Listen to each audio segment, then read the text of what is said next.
अब नेक्स्ट क्या है, राइबोसोम। ये राइबोसोम वाली लाइन यहाँ से शुरू होती है और इसमें लिखा है ribosome are non membrane bound organelle. इसको मैंने यहाँ पे ये लाइन यहाँ पे लिख दी है। क्या है, ribosome are non membrane bound organelle found in cells both eukaryotic and as well as prokaryotic. इसका मतलब ये क्या कह रहा है, पहली बात तो राइबोसोम समझो क्या है। राइबोसोम के बारे में समझेंगे क्या है। राइबोसोम एक सेल ऑर्गेनेल है, पहली चीज़, ठीक है। ये एक लेकिन और ये जो है non membrane bound cell organelle है, मतलब इसमें कोई भी सेल में कोई भी मेम्ब्रेन नहीं पाया जाता है।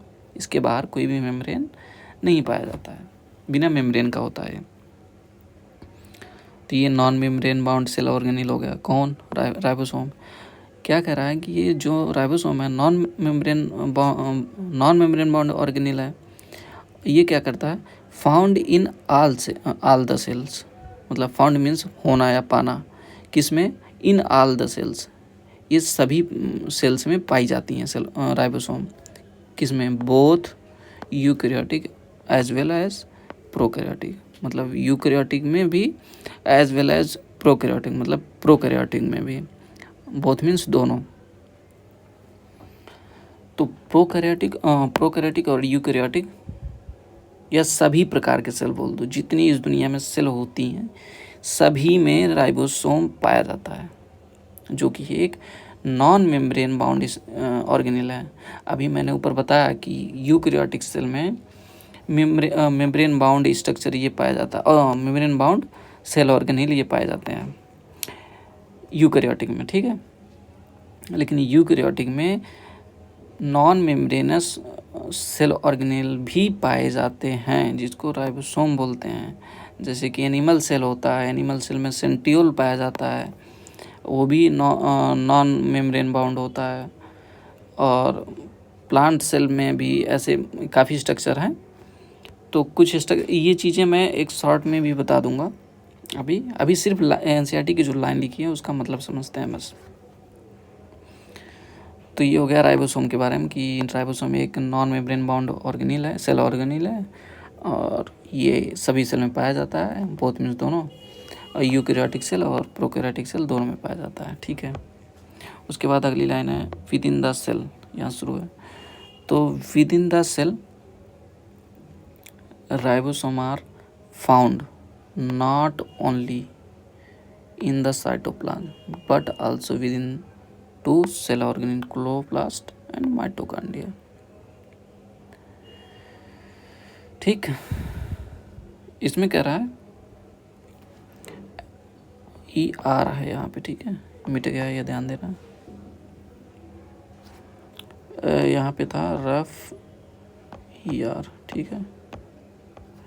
हाँ, तो क्या कह रहा है, विद इन द सेल, मतलब सेल के अंदर ribosome are found not only, मतलब सिर्फ सेल के अंदर नहीं पाया जाता है राइबोसोम, मतलब नॉट ओनली साइटोप्लाज्म, सेल के अंदर जो है राइबोसोम सिर्फ साइटोप्लाज्म में नहीं पाया जाता, मतलब जो बताए थे सेमी फ्लूइड मैट्रिक्स है, ऊपर यहाँ लिखा था। राइबोसोम सेल के अंदर साइटोप्लाज्म होता है, उसको सेमी फ्लूइड मैट्रिक्स बोलते हैं। तो ये कह रहा है सेल के अंदर जो साइटोप्लाज्म होता है सिर्फ उसी में नहीं पाया जाता है राइबोसोम, कुछ और भी हैं, नॉट ओनली मतलब सिर्फ इसी में, मात्र इसी में नहीं। नॉट ओनली का मतलब मात्र इसी में नहीं, मतलब किसी और में भी।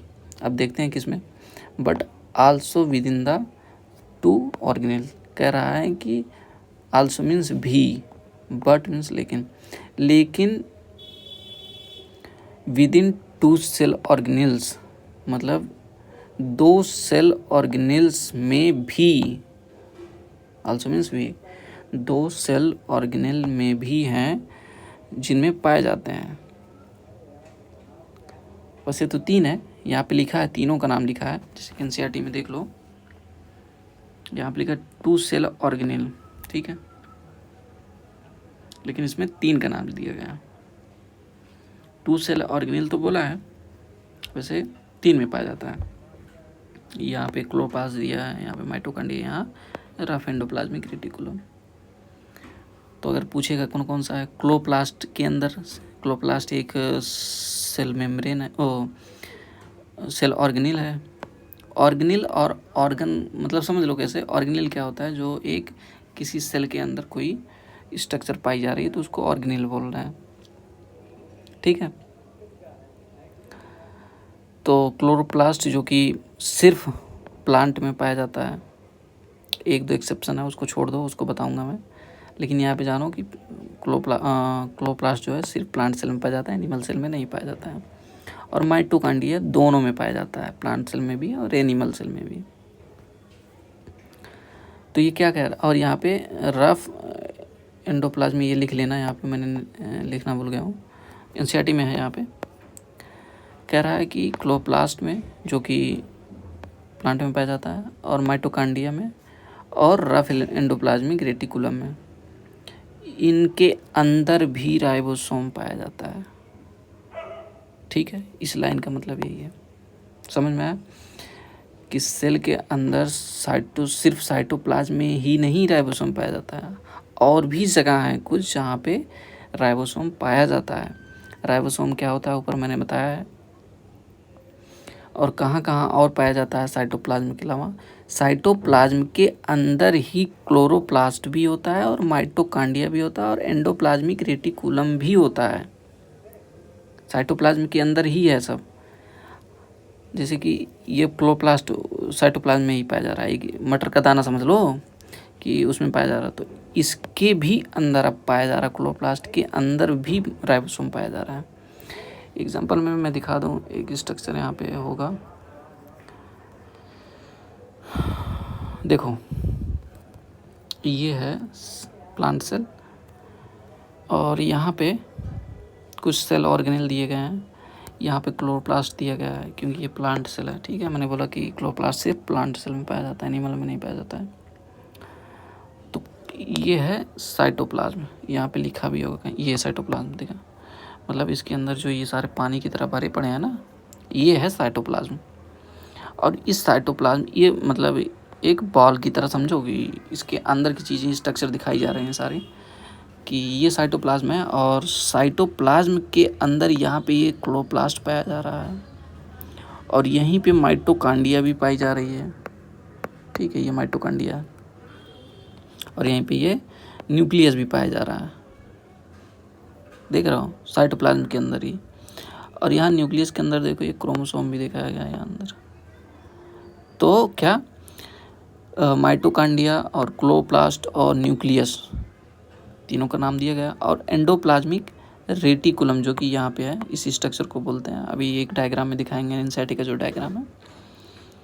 तो इन सब पे भी राइबोसोम पाए जाते हैं, मतलब यहाँ पे छोटे छोटे दाने के रूप में साइटोप्लाज्म तो होते ही हैं, इसके अलावा माइटोकॉन्ड्रिया और क्लोरोप्लास्ट के अंदर भी पाए जाते हैं। और ये जो रफ एंडोप्लाज्म, इस देखो एंडोप्लाज्मिक रेटिकुलम दो प्रकार के होते हैं, दो टाइप के होते हैं, एक रफ एंडोप्लाज्मिक रेटिकुलम और एक स्मूथ। तो जो रफ वाला होता है एंडोप्लाज्मिक रेटिकुलम, सिर्फ उसी पर राइबोसोम चिपके होते हैं, स्मूथ वाले पर नहीं। ये भी ध्यान रखना है कि एनसीईआरटी की लाइन वहाँ से लिखा है, उसमें मैं दिखा देता हूँ, कहाँ गई लाइन, ये है, यहाँ पे क्लियरली लिखा है रफ ER, मतलब रफ वाले एंडोप्लाज्मिक रेटिकुलम पे ही पाया जाता है। एंडोप्लाज्मिक रेटिकुलम दो टाइप का होता है, तो उसमें रफ वाले पर ही पाया जाता है। तो क्या था, मैंने तीनों का नाम लिख दिया, ये तीनों का नाम जो है लिख लेना यहाँ पे, जहाँ पे राइबोसोम पाया जाता है।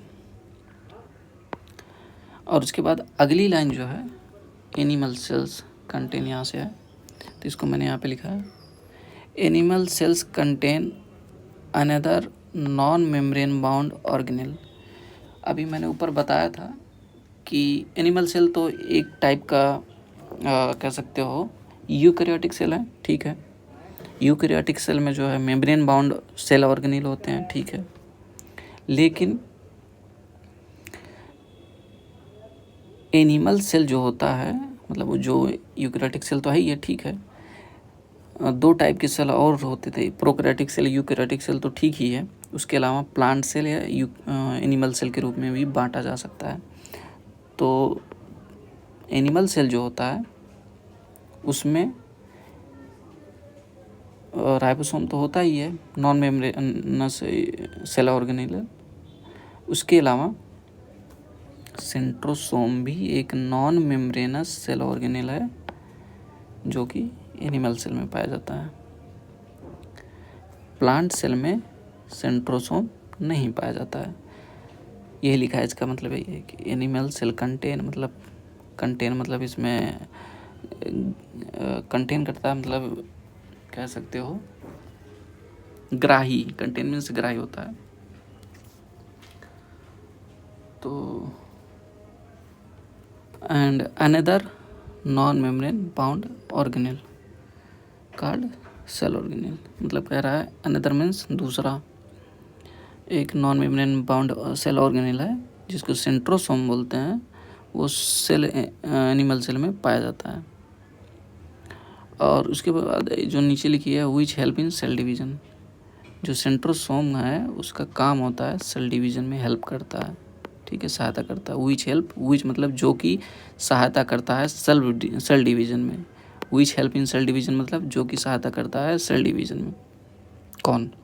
सेंट्रोसोम। तो ऐसे बोलेगा, क्वेश्चन ऐसे बन सकता है, a cell organelle which help in the cell division found in animal cell and which is not non membrane cell organelle. ऐसे मतलब बोल सकता है कि a non membranous cell organelle which found in animal cell and which also help in cell division of the animal cell, name the cell organelle. तो कई सारे option होंगे, क्लोरोप्लास्ट, माइटोकॉन्ड्रिया ऐसे करके, तो उसमें आंसर होगा सेंट्रोसोम। पूछेगा एनिमल सेल में ऐसा कौन सा नॉन मेम्ब्रेनस सेल ऑर्गेनेल है जो कि सेल डिवीजन में हेल्प करता है, उस सेल ऑर्गेनेल का नाम बताओ, तो आंसर होगा सेंट्रोसोम। ठीक, उसके बाद यहाँ से अगली लाइन शुरू होती है, cell differ greatly in size, shape, activities. Figure number 8.1 NCERT में जो डायग्राम है ये वाला, ठीक है, इसको देखना है। और यहाँ से मैंने ये लाइन लिखी है और यहाँ तक है लाइन, ठीक है। तो ये डायग्राम देखना है और ये लाइन क्या लिखी है, cells differ greatly in size and shape and activities. मतलब सेल्स जो होती हैं वो डिफ़र करती हैं, मतलब डिफरेंस होता है, विभिन्न प्रकार की होती हैं। ग्रेटली इन साइज, कितना डिफरेंस होता है, कितना किस चीज़ में डिफरेंस होता है, बहुत ज़्यादा, किस में, डिफ़र ग्रेटली मतलब बहुत ज़्यादा डिफरेंस होता है किस चीज़ में, साइज, शेप एंड एक्टिविटीज़। मतलब सेल विभिन्न साइज़ की हो सकती हैं, कई बहुत कम भी हो सकती हैं, कुछ बहुत ज़्यादा भी हो सकती हैं, और डिफरेंट टाइप के मतलब बहुत प्रकार के शेप की हो सकती हैं, उनका शेप कुछ भी हो सकता है, और उनके फंक्शन भी बहुत ज़्यादा डिफ़र करते हैं। मतलब उनके जो वर्क होते हैं, सेल के जो काम करती हैं, एक्टिविटीज़ जो करती हैं, वो हर सेल का अलग अलग हो सकता है या सेम भी हो सकता है। ये बहुत वैरी करती हैं, मतलब अलग अलग हो सकता है कुछ भी। तो उसके बाद एग्जाम्पल इसमें दिया गया है कुछ, कि जैसे कि फॉर एग्ज़ाम्पल माइकोप्लाज्मा एक सेल होता है, वैसे ये एक जीव है और ये यूनिसेलुलर होता है। इसके शरीर में सिर्फ एक सेल पाया जाता है, उसी सेल से अपना पूरा फंक्शन करता है। तो एग्जाम्पल दिया है कि फॉर एग्जाम्पल माइकोप्लाज्मास, एग्जाम्पल दिया है माइकोप्लाज्मा को, द स्मॉलेस्ट सेल, मतलब जो स्मॉलेस्ट सेल के बारे में पूछता है अगर कोई, तो माइकोप्लाज्मा का जो सेल होता है वो सबसे स्मॉलेस्ट सेल होता है। और सबसे लार्जेस्ट सेल भी पूछा जा सकता है, सबसे लॉन्गेस्ट सेल भी पूछा जा सकता है। तो माइकोप्लाज्मा का सबसे स्मॉलेस्ट सेल होता है जिसकी साइज इतनी होती है। क्या है लेंथ इसकी, क्या होती है माइकोप्लाज्मा सेल की 0.3 म्यूएम। म्यूएम मतलब माइक्रोमीटर, ठीक है, वैसे न्यू बोलते हैं इसको। तो 0.3 माइक्रोमीटर इसकी साइज है, इसका लेंथ है, ठीक है, इस माइक्रोप्लाज्मा के सेल का। तो ये मैच कराने के लिए आता है कि माइक्रोप्लाज्मा की जो सेल की लेंथ है वो कितनी होती है, तो ये याद रखना, ठीक है। और ये स्मॉलेस्ट सेल भी है, ये भी याद रखना। और माइक्रोप्लाज्मा के बारे में ऐसा कोई ईयर नहीं बचा है जिस ईयर माइक्रोप्लाज्मा पे क्वेश्चन नहीं आए हो। एक चैप्टर और है उसमें माइक्रोप्लाज्मा के बारे में अच्छे से समझाया गया है, उसको भी जब कवर करेंगे तो अच्छे से और माइक्रोप्लाज्मा के बारे में चीज़ें जानेंगे। और उसके बाद ये हो गया माइक्रोप्लाज्मा जो कि स्मॉलेस्ट सेल है, इसकी साइज इतनी होती है। और वाइल मतलब जबकि बैक्टीरिया कुड भी मतलब हो सकता है। जो बैक्टीरिया होता है या जीवाणु जो होती है उसकी साइज जो हो सकती है 3 से 5 माइक्रोमीटर, 3 से 5 न्यू एम लिखा है, ठीक है। बैक्टीरिया की साइज क्या होती है 3 से 5 माइक्रोमीटर। और अगली लाइन है the largest isolated single cell. The largest मैंने अंडरलाइन इसलिए कर रखी है क्योंकि ये बहुत बार ये क्वेश्चन रिपीट हुआ है। तो the largest isolated single cell क्या है, एग ऑफ ऑस्ट्रिच। जो शुतुरमुर्ग होता है उसका जो अंडा होता है वो एक यूनिसेलुलर होता है, मतलब उसमें सिंगल सेल होते हैं। और वो सबसे लार्जेस्ट आइसोलेटेड सिंगल सेल है। आइसोलेटेड इसलिए बोलते हैं क्योंकि वो शरीर के बाहर भी जब होता है तो बॉडी से बाहर हो गया, मतलब वो आइसोलेट हो गया है, किसी के साथ जुड़ा नहीं है। तो लार्जेस्ट आइसोलेटेड, ये ध्यान रखना आइसोलेटेड लिखा होना चाहिए। एग ऑफ ऑस्ट्रिच मतलब शुतुरमुर्ग का जो अंडा होता है वो सबसे ज़्यादा लार्ज होता है और सिंगल सेल होता है। उसके बाद कहता है एक क्वेश्चन ऐसे आएगा कि the largest isolated single cell, ठीक है, क्या होता है, आंसर है एग ऑफ ऑस्ट्रिच, शुतुरमुर्ग का अंडा। उसके बाद अगली लाइन है एमंग मल्टी सेलुलर ऑर्गेनिज्म, मतलब मल्टी सेलुलर ऑर्गेनिज्म के अंदर, या ऐसे बोल सकते हो मल्टी सेलुलर ऑर्गेनिजम्स में 2 टाइप के ऑर्गेनिज्म होते हैं, एक यूनिसेलुलर एक मल्टी सेलुलर। जिसके शरीर में एक सेल पाया जाता है उसको यूनिसेलुलर ऑर्गेनिज्म बोलते हैं। ऑर्गेनिज्म मतलब जीव बोल सकते हो। जिसके अंदर एक सेल पाया जाता है उसको यूनिसेलुलर ऑर्गेनिज्म बोलते हैं। और जिसके अंदर एक सेल से ज़्यादा पाया जाता है उसको मल्टी सेलुलर बोलते हैं। तो यहाँ पर मल्टी सेलुलर ऑर्गेनिज्म में जो कि एक एग्जांपल है कि ह्यूमन ही मान लो, ह्यूमन है तो इसमें आरबीसी पाया जाता है, रेड ब्लड सेल। उसमें मतलब ह्यूमन के अंदर जो आरबीसी पाई जाती है रेड ब्लड सेल, इसकी साइज होती है आर अबाउट 7 माइक्रोमीटर डायमीटर। जो आरबीसी है यहाँ पे आरबीसी ये दिया भी है, इसका शेप यहाँ पे दिया है और साइज यहाँ पे दिया है। साइज दिखा दूँ, यहीं पे दिया है ये, ठीक है। ये साइज है मतलब डायमीटर, इसका डायमीटर क्या होता है 20 से डिवाइड करो, मतलब एक अगर ये राउंड शेप का है तो जो बीच में 2 इक्वल हाफ में डिवाइड कर दे जो लेंथ, इस किनारे से इस किनारे पर जाओ और दोनों साइड में आधा आधा डिवाइड कर दें तो ये डायमीटर बोलेंगे इसको। तो यहाँ से यहाँ तक लेंथ ये जो है इसको डायमीटर बोलेंगे। तो ये कितना होता है 7 माइक्रोमीटर मतलब 7 न्यूएम। ये है किसकी साइज है, ये ह्यूमन रेड ब्लड सेल जो होती है उसकी साइज है। ये साइज क्या मतलब डायमीटर है उसका। और उसके बाद जो नर्व सेल होता है, अगली लाइन है इसी में, अगली लाइन यहाँ पे शुरू है। जो नर्व सेल होता है are some of longest cell. मतलब अगर लॉन्गेस्ट सेल पूछे तो वो होता है नर्व सेल। और अगर लार्जेस्ट आइसोलेटेड सिंगल सेल पूछे तो एग ऑफ ऑस्ट्रिच है। ये चीज़ कंफ्यूज मत होना। लार्जेस्ट और लॉन्गेस्ट का मतलब अंतर मैं बता देता हूँ। लार्ज मतलब होता है बड़ा और लॉन्ग का मतलब होता है लंबा, ठीक है। तो जो नर्व सेल होता है जो कि ये दिया गया है, इसका शेप ये होता है, ब्रांच्ड एंड लॉन्ग होता है और साइज जो है सबसे लॉन्गेस्ट सेल होता है पूरी दुनिया में, या कह सकते हो सभी एनिमल वर्ल्ड में, ठीक है। ये नर्व सेल, ठीक है। सिर्फ इंसान का नहीं, कहीं भी नर्व सेल होगा तो एनिमल में कहीं भी नर्व सेल होगा तो वो सबसे लॉन्गेस्ट सेल होगा। उसके बाद अगली लाइन जो लिखी है यहाँ पे कहाँ गया ये, cell also vary greatly in their shape they may B.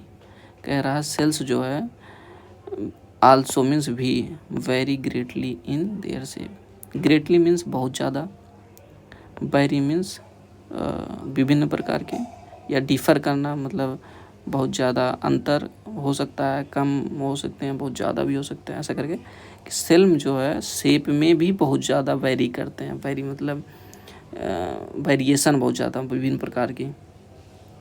तो इनके कुछ शेप दिए गए हैं कि किस किस शेप के हो सकते हैं, यहाँ पे दिए हैं। इसको मैंने यहाँ पे पॉइंट वाइज बना के रेड कलर में लिख दिया है। इसको याद कर लेना, याद करने की मैं ट्रिक भी बता दूंगा।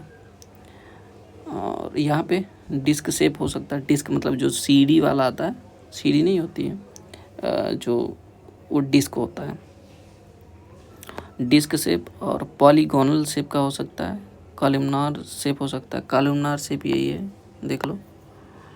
ये वैसे तो कॉलमनार एपिथेलियल सेल है, इसका नाम कॉलमनार एपिथेलियल सेल क्यों पड़ा, क्योंकि ये कॉलमनार शेप का था। वैसे तो ये लॉन्ग एंड नारो होता है, लेकिन ये कॉलमनार शेप का होता है, ठीक है। और ये क्यूबाइडल भी हो सकता है। एक इसके अलावा जैसे एक कॉलमनार एपिथेलियल सेल है, एपिथेलियल सेल एक होती है क्यूबाइडल और एक होती है सिंपल स्क्वेमस। इसमें नहीं दिया गया है, दूसरे चैप्टर में दिया गया है, उसको भी समझा दूंगा। तो ये क्यूबॉइड भी शेप हो सकता है। सेल जो है, सेल की शेप लिखी है कितने शेप की हो सकती है, तो डिस्क लाइक भी हो सकती है, पॉलीगोनल भी हो सकती है, कॉलमनार भी हो सकती है, क्यूबॉइड शेप की हो सकती है, थ्रेड लाइक हो सकती है। थ्रेड मतलब धागा, थ्रेड लाइक भी हो सकती है। और क्यूब मतलब जानते हो क्यूब जो ये बनता है, ये वाला क्यूब, ठीक है। तो क्यूब की तरह भी इसका स्ट्रक्चर होता है। और थ्रेड लाइक इवन इरेगुलर मतलब क्या कह रहा है कि इरेगुलर मतलब किसी भी शेप की हो सकती है। तो ये इतने शेप की तो होती है, ये किसी भी शेप की, कुल मिला के बहुत ज़्यादा वेरी करती है। सेल्स जो है डिफरेंट शेप की हो सकती हैं, कुछ भी हो सकता है। उसके बाद लास्ट लाइन जो यहाँ पे लिखा है, the shape of cell may vary. कह रहा है कि जो सेल का शेप होता है वो वेरी कर सकता है, मतलब डिफ़र कर सकता है, मतलब अलग अलग प्रकार का हो सकता है। With the function they perform,